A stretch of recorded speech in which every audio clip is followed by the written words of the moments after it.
இயேசுவில் என் அன்பு சகோதர சகோதரிகளே, ஆண்டவர் நாமத்திற்கு சோத்திரம். தினம் ஒரு ஜப வழியாக பேசிக்கொண்டிருப்பது உங்கள் அன்பு சகோதரன் பிரபு. எப்படிங்க இருக்கீங்க?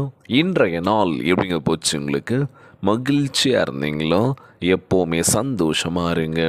ஆமீன். அன்பு சகோதர சகோதரிகளே, இதோ தேவனே என் ரட்சிப்பு, நான் பயப்படாமல் நம்பிக்கையாயிருப்பேன் என்று வாக்குறுத்திருக்கின்றார். ஏசையா 12ஆம் அதிகாரம் இறை திருவசனம் 2 சொல்லக்கூடிய அழகான வார்த்தைங்க.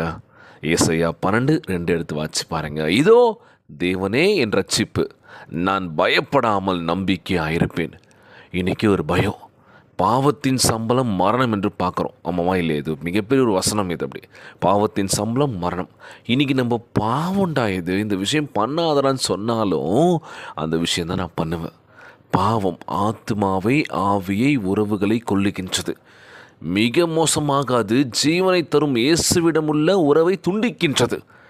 மரணம் கொடியது, பாவம் கொடியது. ஆனால் தேவனுக்கு சோத்திரம் சொல்வோமா? இந்த நேரத்தில் இன்றைக்கி நம்ம பண்ணுற பாவம்லாம் ஒரு காலகட்டம் வரைக்கும் நம்மளை கொண்டு போகும். ஆனால் திரும்பி நமக்கு ரிவெஞ்ச் அடிக்கும்போது, ஐயோ அன்றைக்கி செஞ்ச பாவம் தான் இன்றைக்கி நம்மளை போட்டு அடிக்குதுன்னு சொல்லி யோசிப்போம்ல. செய்யும்போது எல்லாமே நல்லா தாங்க இருக்கும். தப்பு பண்ணும்போது யாரும் கேட்கல, கண்டிக்கலை அப்படின்னும் போது என்ன ஆகும்? அந்த தப்பு நாள் பட அதிகரிக்கும். ஒரு கட்டத்தில் மாட்டிக்கிட்டோம் அப்படின்னா அவ்வளோதான், இல்லை லைஃபே போச்சுடா. நமக்கு மட்டும் அசிங்கம், நம்ம குடும்பத்துக்கும் அசிங்கம். ஸோ பண்ணுற தவிர என்ன பண்ணணும்? விட்டுடணும். தப்புன்னு தெரியாத விட்டுருங்க. மன்னிப்பும் மரபும் சொல்லி என்ன பண்ணணும்? மனம் திருந்தி வாழ பழகுங்க அப்படின்னு சொல்லுவாங்களாம். இயேசு நம்ம ரட்சிக்க காத்திருக்கின்றார். ரட்சிக்க நம்மளை காத்திருக்கின்ற பொழுது நம்ம ரட்சிப்பு பெற வேண்டுமா என்ற நாளில் செபியுங்கள். ஆண்டவரே, என் பாவத்தெல்லாம் மன்னிச்சிருங்கப்பா, நம் மனம் திருந்தி வாழ்கிறதுக்கு ஒரு வாய்ப்பு கொடுன்னு சொல்லி கேட்கலாம் ஏசப்பா கிட்ட. நம் பாவங்களிலிருந்து மனம் திரும்பி ஆண்டவர் நோக்கி, அப்பா நான் பாவம் செய்தேன், என்னை மன்னியும் என்று சொல்லுங்கள். நிச்சயமாய் உங்கள் பாவங்கள் மன்னிக்கப்படும்.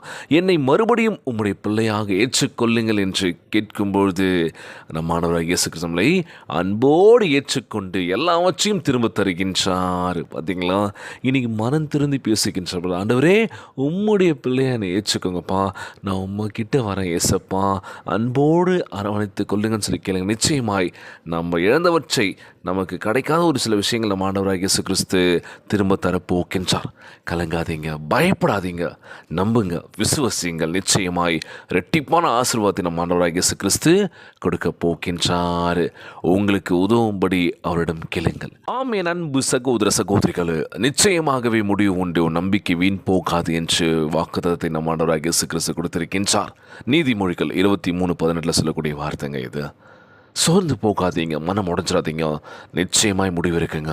நம்ம என்ன நினச்சிட்ருக்கோம், என்ன பண்ண போகிறோன்றத நம்ம ஆண்டவராக இயேசு கிறிஸ்து நமக்கு நல்ல ஒரு பலனை கொடுக்க போக்கின்றார். எதுவுமே பண்ண முடியல, எனக்கு எல்லாமே இருக்குது, எல்லா விஷயங்களும் பண்ண முடியும், ஆனாலும் பண்ணுறதுக்கான வாய்ப்பு இன்னும் எனக்கு கிடைக்கல. நான் மேலே வரணும்னு நினைக்கிறேன், ஏதோ ஒரு தடங்கள் இருக்குது எனக்குள்ளே, கீழே தடுக்கி விழுந்துக்கிட்டே இருக்கேன், யாரும் என்னை முன்னேற விட மாட்டுறாங்க. சில பல விஷயங்கள் நமக்குள்ளே ஓடிக்கிட்டே இருக்குல்ல. நீங்கள் ஓடிக்கிட்டே இருங்க. கீழே விழுந்தாலும் சரி, அடிப்பட்டாலும் சரி, மீண்டும் எழுந்து ஓட ஆரம்பிங்க. ஐயோ வலிக்குது, என்னால் முடியாதுன்னு சொல்லி ட்ராப் பண்ணுறாதீங்க, அந்த விஷயத்தை விட்டுறாதீங்க. நம்மளால் முடியாதது ஒன்றுமே இல்லைங்க. நம்ம மனசு தான் காரணம்ல. பண்ணலாமா வேணாவா, என்ன பண்ணுறோம் அப்படின்னு ஒரு சாக்கு எதனா சொல்லுவோம்ல, ஒரு விஷயம் சொல்லுவோம், எதனால் பண்ண முடியல, பண்ணுறேன்னு சொல்லியிருந்தீங்க, ஏன் பண்ணலையா? பண்ணணுங்க, நேரம் வரலைங்கன்னு என்ன பண்ணுறோம்? நேரத்தை குறைச்சிட்ருக்கோம், இல்லை அடுத்த மேலே பழி போட்டுட்ருக்கோம். உங்களுக்கு அதன் மீது விருப்பம் இல்லை அப்படின்னா பண்ண முடியாதுங்க. முழு விருப்பத்தோடு நீங்கள் பண்ணீங்கன்ற போது நிச்சயமாக உடனே பண்ணிடலாம். இன்றைக்கே பண்ணிடலாம்ல அந்த விஷயத்தை. முடியாததுன்னு ஒன்றுமே கிடையாது. முடியும் என்ற நம்ம அந்த வசனத்தை, அந்த வாக்கியத்தை நம்ம மனசுக்குள்ளேயே வச்சுக்கணும். நல்லா முடியும், நான் ட்ரை பண்ணால் முடியாதது ஒன்றுமே இல்லை. யார் என்ன வேணால் சொல்லிட்டோம், கலங்கவே கலங்காதீங்க. ஏசப்பா இருக்காருங்க, அவர் முன்னாடி நீங்கள் மண்டிட்டு ஜெபிக்கின்ற பொழுது, ஆண்டவரே நான் இந்த விஷயம் பண்ண போகிறேன், நீங்கள் உறுதுணையாக இருங்க, நான் பார்த்துக்கோங்கன்னு சொல்லி கேளுங்களேன். கண்டிப்பாக நீங்கள் பஞ்ச காரியத்தில் வெற்றி தரப்போகின்றார். Price Lord. இன்றைக்கு உங்கள் வாழ்க்கையை அவருக்கு கொடுப்பீர்களானால் அவர் எல்லாவற்றையும் புதிதாக்குவார். உங்கள் வாழ்க்கை அவர்கிட்ட கொடுக்குறீங்களா? நிச்சயமாக அவர் புதிதாக்குவார். உங்கள் வாழ்க்கையில் பல மாற்றங்களை நீங்கள் பார்க்க போகிறீங்க. சாட்சியுள்ள பிள்ளைகளாக இருக்க போகிறீங்க. கலங்காதீங்க, சோர்ந்து போகாதீங்க, உற்சாகமாக இருங்க. இன்றைய நாள் ஜெபம். உலகில் வாழ்கின்ற எல்லாருக்காக நம்ம ஜெபிக்க போகிறோம். ஜெபத்திற்குள்ளாக பயணிப்போமா?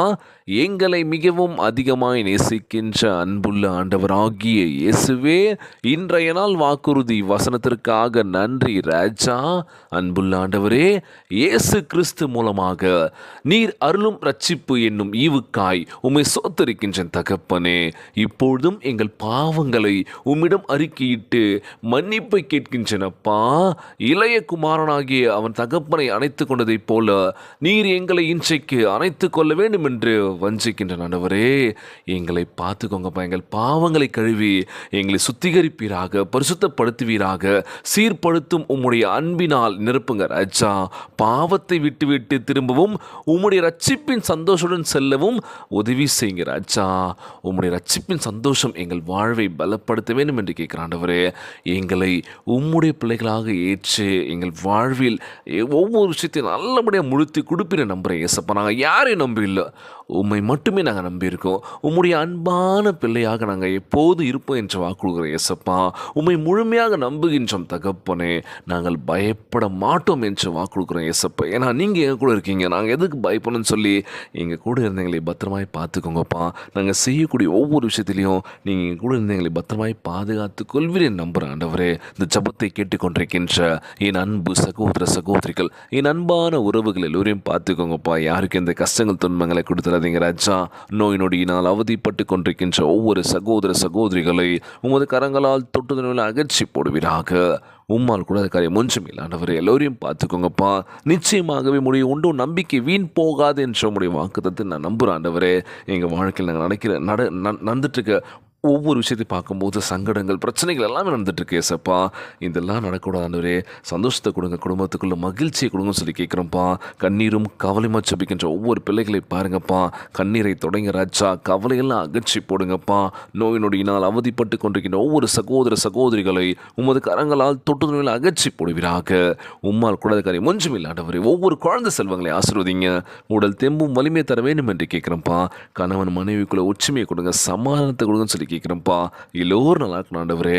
இன்றைய நாள் ஜெபம் இயேசுவின் விலையேற பெற்ற நாமத்தினாலே ஜெபிக்கின்றேன் நல்ல பிதாவே, ஆமேன், ஆமேன். இயேசுவுக்கே புகழ், இயேசுவுக்கே நன்றி. மரியே வாழ்க. God bless you all.